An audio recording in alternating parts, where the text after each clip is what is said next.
성경은 하나님께서 세상을 창조하신 이후에 보시기 좋았더라라고 말씀하셨다라고 기록하고 있습니다. 반면 하나님께서 좋지 않다라고 말씀하신 것이 있습니다. 그것은 창세기 2장 18절에 기록된 아담이 혼자 사는 것이 었습니다. 이에 하나님은 돕는 배필인 하와를 지으셨습니다. 이를 통해서 하나님은 외로움 그리고 고독을 싫어하신다는 것을 우리는 알 수 있습니다.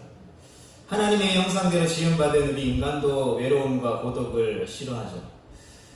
최근 들어 그러나 우리가 살아가는 이 사회는 혼자 밥을 먹는다든지 또 혼자 믿지 않는 사람들을 술을 마신다든지 혼자 여행을 간다든지 혼자 여행을 가는 듯 혼자만의 일상을 즐기며 살아가는 사람들이 늘어나고 있는 시대입니다.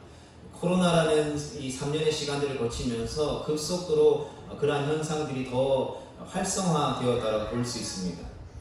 정부의 통계에 따르면 전 국민 중에 1인 가구가 전체의 40%가 넘는 비중을 차지하고 있다는 통계를 본 적이 있습니다. 그래서 이제는 홀로 산다라는 것이 보편적인 가구 형태가 되었음을 보여주고 있는 결과이죠. 그리고 그러한 결과로 인해서 때로는 타인과 함께 어울리는 것이 불편해하고 가능하면 혼자 있고 싶어하는 경향이 젊은 세대들 사이에서 급격하게 늘어나고 있습니다. 그렇다면 다른 사람들과 관계를 맺지 않고 홀로 살아가는 인생이 과연 평안하고 행복할까요? 아이러니하게도 이 젊은 층들을 대상으로 한 설문조사 중에서 10명 중에 6명이 외로움과 고독을 삶 속에서 느낀다라고 대답했다라는 것입니다. 즉 혼자 살아가는 인구가 늘면 늘수록 혼자 하는 것이 이 세상의 트렌드임에도 불구하고 그 혼자 하는 것들을 통해서 자신의 삶에 부족함이 없이 살아감에도 불구하고 많은 젊은 세대들이 행복하지 않다라는 고백을 한다는 것이죠. 그래서인지 영국에서는 2018년 이 행정부에서 외로움 담당관이라는 장관이라는 직책을 만들게 되어 있습니다. 짧은 한국에도 소개된 굉장히 이슈가 되었었던 것인데 한번 영상을 살펴보도록 하겠습니다. 아내를 잃고 홀로 남은 토니 피셔에게 집은 따뜻한 곳이 아닙니다. 외로움은 나이를 가리지 않습니다. 초보 부모의 절반 이상이 고립감을 느끼고 if he's crying, I get really stressed because you don't want to look like you're a bad mum. So I think I probably stop myself going out more. 청소년과 장애인, 난민도 사회관계의 단절에서 오는 외로움을 얘기합니다. I felt alone all of the time, but I was probably alone 80% of the time. 영국에서 외로움으로 고통받는 사람은 900만 명 이상. 외로움은 매일 15개비의 담배를 피우는 것만큼 해롭고 의료비 등 사회적 비용도 매년 3조 7천억 원이나 된다는 보고서도 있습니다.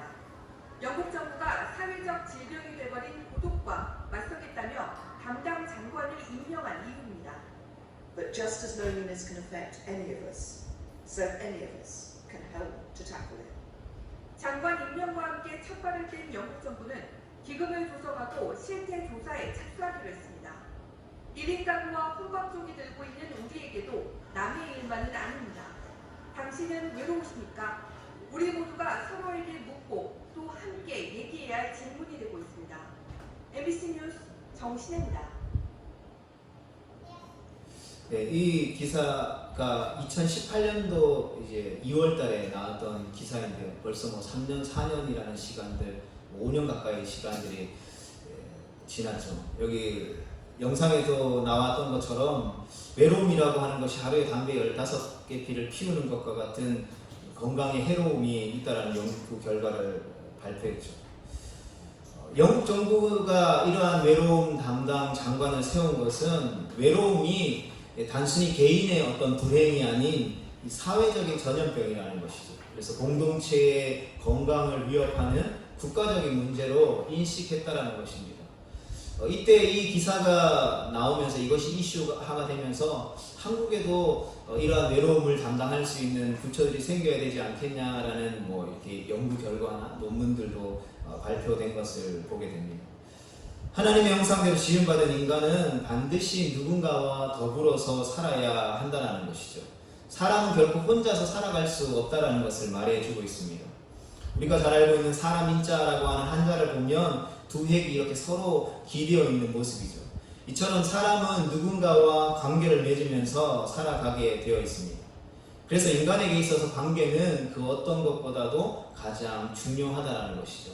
오늘날 많은 사람들이 관계가 없어도 뭐 물질만 있다면, 뭐 지식만 있다면, 명예만 있다면, 권력만 있다면 살아갈 수 있다라고 하지만 결국에는 그 이면에는 관계가 가장 중요하다는 것을 이야기하고 있다는 것이죠. 그래서 많은 철학자들도 사람을 사회적인 동물이다라고 불렀습니다. 그래서 많은 학자들이 이 관계의 중요성을 이야기하는데요. 성공학자인 시비 퀘라라는 사람은 이 성공의 85%가 그리고 행복학자인 포웰이라는 사람도 행복의 85%가 원만하고 바람직한 인간관계에 달려있다라고 보고했습니다. 그러니까 관계 지수가 바로 행복 지수가 된다는 것이죠. 관계에 대한 지수가 높은 사람이야말로 행복 지수가 또한 높아진다는 것이죠. 그래서 관계를 소홀히 하고 무시하며 관계에 실패하면 실패한 인생을 살아갈 수밖에 없다라고 세상이 보고하고 있는 것이죠. 반대로 관계를 중요하게 생각하고 또 관계에서 성공하는 사람들은 성공한 인생을 살 수 있다는 것을 말해주고 있다는 것이죠. 그러한 측면에서 그리스도인들도 두 가지 관계를 맺으면서 이 땅을 살아갑니다. 하나는 사람과의 관계고 하나는 하나님과의 관계이시죠. 그런데 믿는 자들 중에 눈에 보이지 않는 하나님과의 관계는 별로 중요하게 생각하지 않는 경우들을 발견하게 됩니다. 이것은 옳은 모습이 아닐 것입니다. 사람들과의 관계보다 그리스도인에게 있어서는 하나님과의 관계가 더 중요한 것이죠. 하나님을 떠나서는 죄와 죽음의 문제를, 외로움과 고독의 문제를 해결할 길이 없기 때문인 것입니다.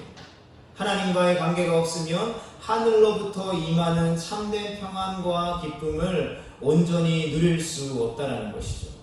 인간은 하나님과의 친밀한 교제를 나누면서 하나님의 음성을 듣고 그 하나님의 음성이 이끄시는 길을 향해서 나아가며 살도록 지음받았다는 것입니다. 그런데 첫사람 아담이 하나님 앞에 죄를 짓게 되고 타락함으로 인해서 에덴 동산에서 쫓겨나게 되었습니다. 그로 인해서 하나님과의 관계가 단절되어진 것이죠. 정확히 말하면 하나님과 원수가 된 것입니다. 골로새서 1장 21절 말씀에 보면 전에 악한 행실로 멀리 떠나 마음으로 원수가 되었던 너희들이라고 사도 바울이 고백하고 있습니다. 아담의 후손으로 태어난 모든 인간은 한 사람도 예외 없이 하나님을 떠나 하나님과 원수가 되었다는 것이죠. 그리고 그러한 증거가 무엇입니까? 그것은 하나님이 창조하신 이 천지 만물을 지으신 하나님이 창조하신 이 천지 만물을 바라보며 살아가면서도 하나님이 없다라고 말하며 하나님을 대적하고 더 나아가서는 자신을 인생의 주인으로 삼고 살아간다는 것이죠. 지금도 하나님과 원수에 관계된 사람들은 하나님 없이 얼마든지 우리가 행복하게 살아갈 수 있다라고 말하죠. 때로는 오늘날 일어나고 있는 동성간의 결혼을 주장하는 등 창조의 질서를 부정하면서 이 땅에 더 이상 교회는 필요 없다라며 교회 없는 세상을 만들자고 하는 것이죠. 결국 인간이 중심이 되는 휴머니즘을 주장하는 것이죠. 하나님 없는 파라다이스 천국인 유토피아를 꿈꾸고 있다는 것입니다. 이렇게 아담의 후손으로 태어난 우리 모두는 마음으로부터 하나님과 원수가 되었다는 것이죠. 하나님과 원수가 되었기 때문에 이제 우리는 하나님의 심판을 피할 수 없는 본질상 진노의 자녀가 된 것입니다. 그래서 성경은 예수님을 믿기 전 사람의 상태를 이렇게 표현합니다. 에베소서 2장 3절입니다. 전에는 다른 이들과 같이 본질상 진노의 자녀이었더니. 아멘.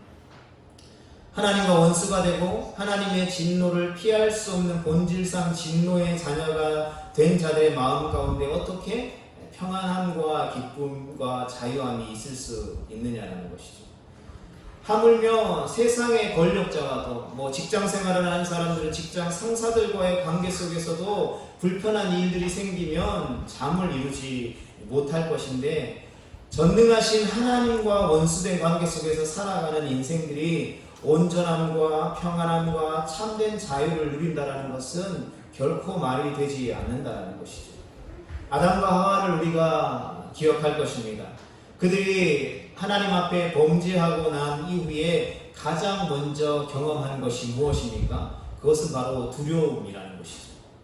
아담과 하와가 선악을 알게 하는 나무의 실과를 따먹고 숨어 있을 때에 하나님이 아담에게 찾아와서 물으셨습니다.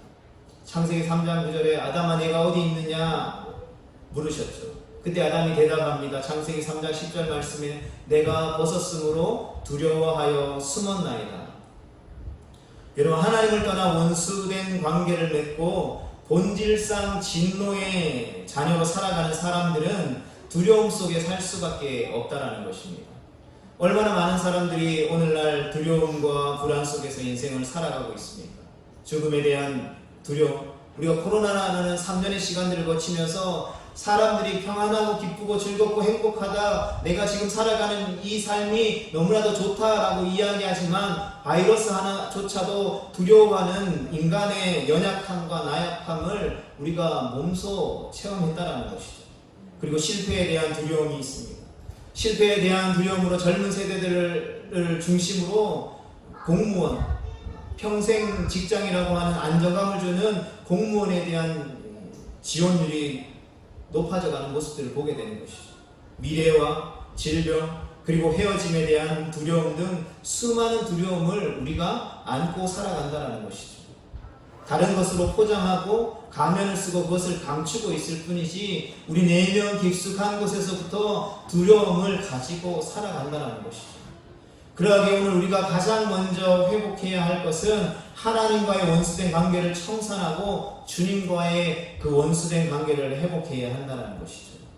아담과 하와가 죄를 짓기 전 에덴 동산에서 하나님의 음성을 듣고 하나님과 친밀한 사귐을 가졌던 그 이상의 관계를 우리가 회복해야 된다는 것입니다.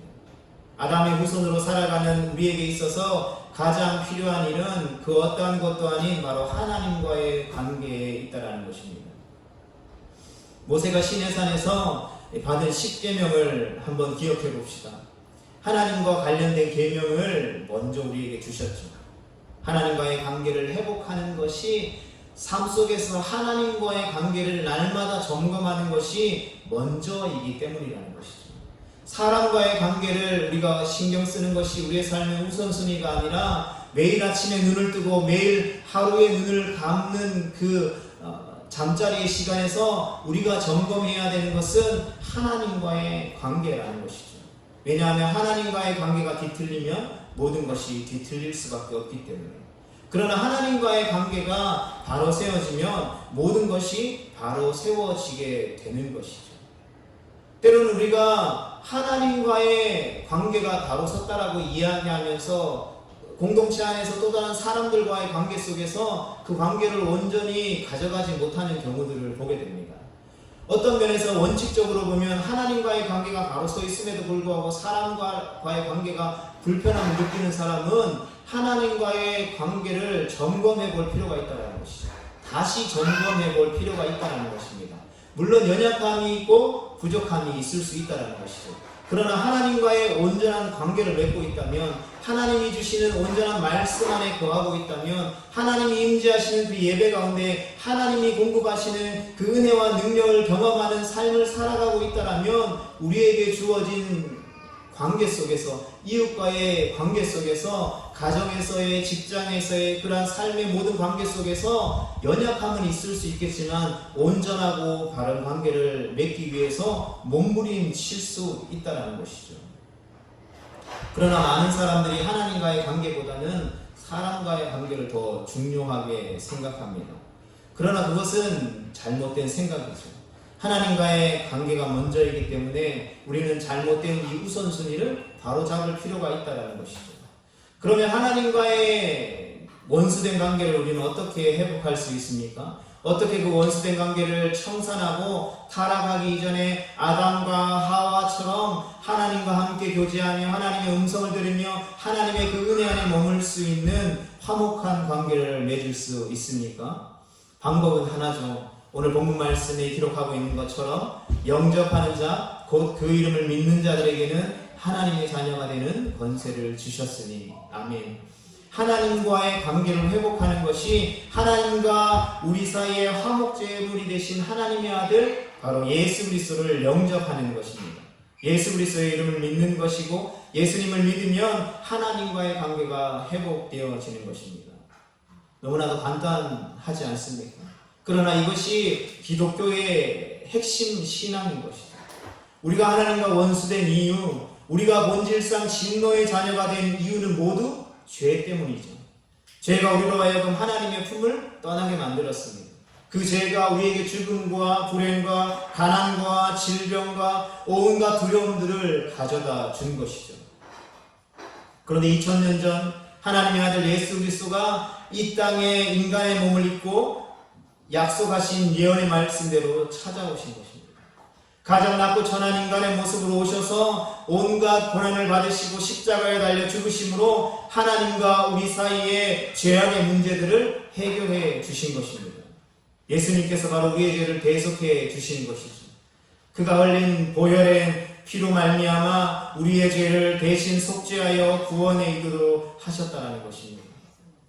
죄는 인간의 어떠한 노력으로도 결코 해결할 수 없는 문제입니다. 반드시 그 죄값을 치러야만 하는 것이죠. 그 죄값은 바로 수치와 형벌과 죽음인 것입니다. 그런데 이 땅에 오신 예수님께서 시 공간을 초월해서 우리의 죄를 담당하시고 십자가에서 그 죄값을 대신 치르셨다는 것입니다. 그리고 이 복음, 이 기쁘고 좋은 소식을 믿게 되면 하나님과의 원수된 관계가 회복되어지게 되는 것이죠. 성경에서 기록하고 있듯이 예수님은 우리의 죄값을 치르기 위해서 우리가 말로 표현할 수 없는 온갖 수치와 조롱과 멸시를 받으셨습니다. 사람들은 그분의 얼굴에 침을 뱉으셨습니다. 발가벗겨 십자가에 매달았습니다. 채찍을 휘두르고 가시면류관을 씌웠습니다. 예수님은 모진 고난 속에서 많은 피를 쏟음으로 목마름의 고통을 당하셨습니다. 30cm가 넘는 대못으로 두 손과 두 발목을 관통당한 채 십자가에 못 박혀 죽으셨습니다. 마침내 피 한 방울 남김없이 다 쏟으시며 마지막에 이렇게 고백하십니다. 다 이루었다라고 말씀하신 후에 운명하셨습니다. 예수님이 마지막에 말씀하셨던 이 다 이루었다라는 이 단어는 헬라어 테텔레스타이라는 단어입니다. 즉 값을 지불했다라는 것이죠. 하나도 남김없이 완납했다라는 뜻입니다.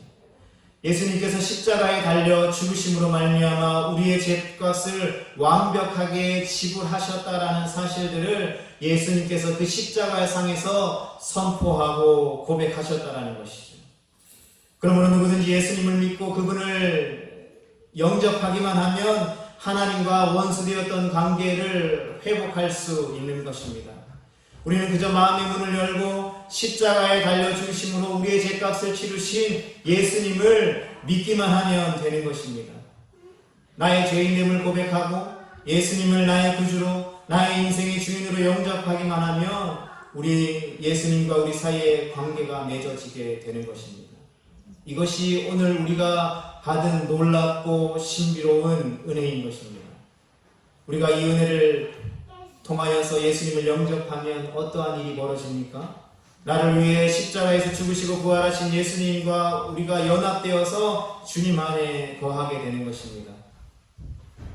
고린도전서 1장 30절 상반절에 보면 너희는 하나님으로부터 나서 그리스도 예수 안에 있고 라고 고백하고 있습니다. 예수님을 믿으면 가장 먼저 예수님이 영으로 우리 안에 찾아오시는 것이죠. 우리 안에 내주하신다라는 것입니다. 그리고 내가 주님 안에, 주님이 내 안에 거하는 신비한 연합이 이루어지는 것입니다.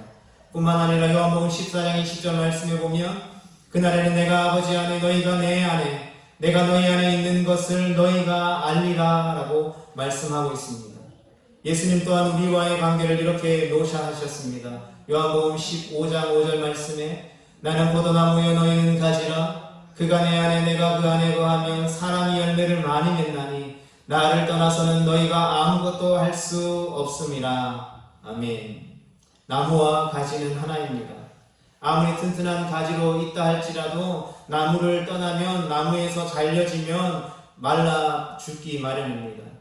또한 가지는 나무로부터 영양분을 공급받아서 열매를 맺습니다. 우리가 예수님을 믿고 나무와 가지처럼 우리가 주님과 하나 되어 하나님의 나라의 열매를 맺는 신비한 연합을 이루어지게 되는 것입니다. 더 나아가 그 신비한 연합을 통해 하나님이 우리의 아버지가 되시고 내가 그분의 자녀가 되는 놀라운 관계가 만들어지게 되는 것입니다. 이것이 기독교의 핵심 원리이자 기본 가치인 것이죠.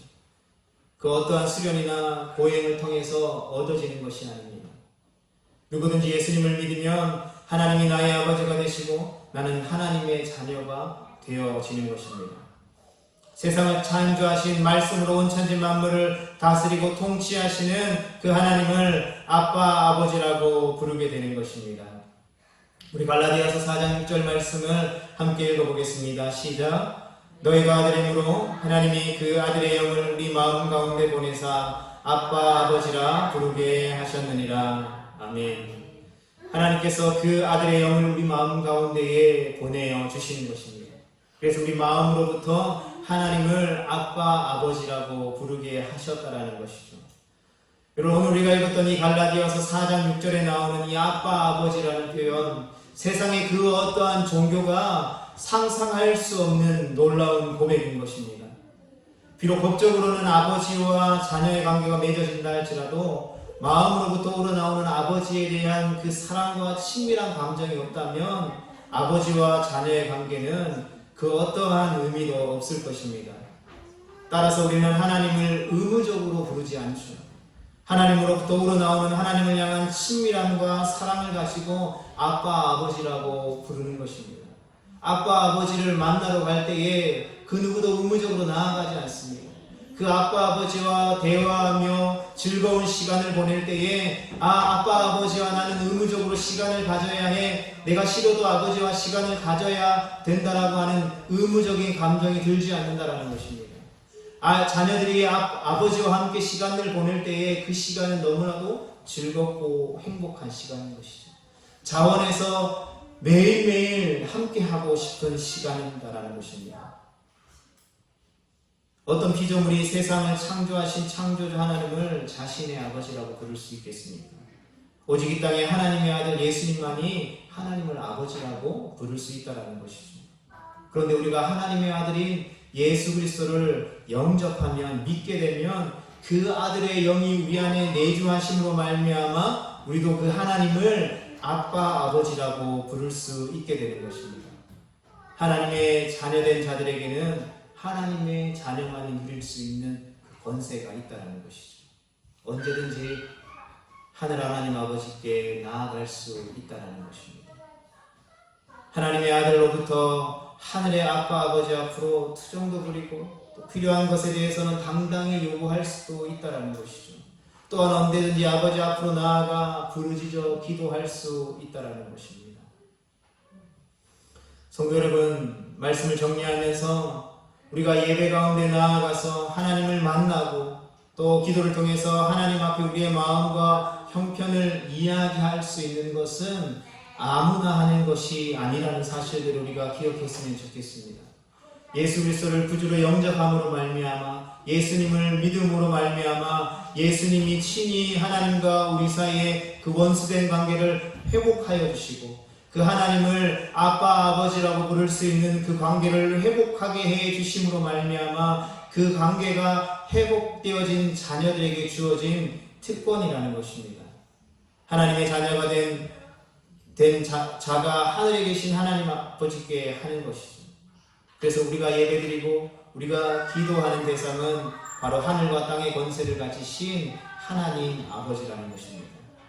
그렇기 때문에 자녀된 우리는 때로는 인생이 힘들고 어려울 때에 그 문제를 가지고 하나님 아버지 앞으로 나아가야 하는 것입니다. 그러면 하늘에 계신 하나님 아버지께서 우리의 기도를 들으시고 우리에게 가장 좋은 것으로 응답해 주시는 것입니다.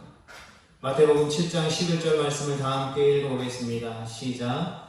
너희가 한 자라도 좋은 것으로 자식에게 줄 줄 알거든 하물며 하늘에 계신 너희 아버지께서 구하는 자에게 좋은 것으로 주시지 않겠느냐.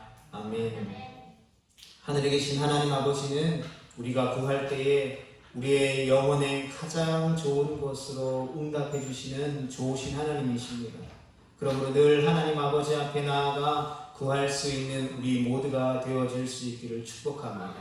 우리의 삶에 그 아빠 아버지 되신 하나님과의 관계를 가장 우선순위로 여기고 그 하나님 아버지의 관계를 날마다 점검함으로 그 하나님 아버지와의 그 온전한 관계를 통해서 하나님의 자녀된 자만이 누릴 수 있는 놀라운 권세와 축복을 누릴 수 있는 우리 모두가 되어질 수 있기를 축복합니다. 이를 위해서 오늘 예배하는 이 시간 하나님께서 우리에게 허락하신 이 거룩하고 복된 이 성의를 지키며 하나님과 우리의 관계를 점검하고 온전한 관계를 회복할 수 있는 우리 모두가 될 수 있기를 주님의 이름으로 축복합니다.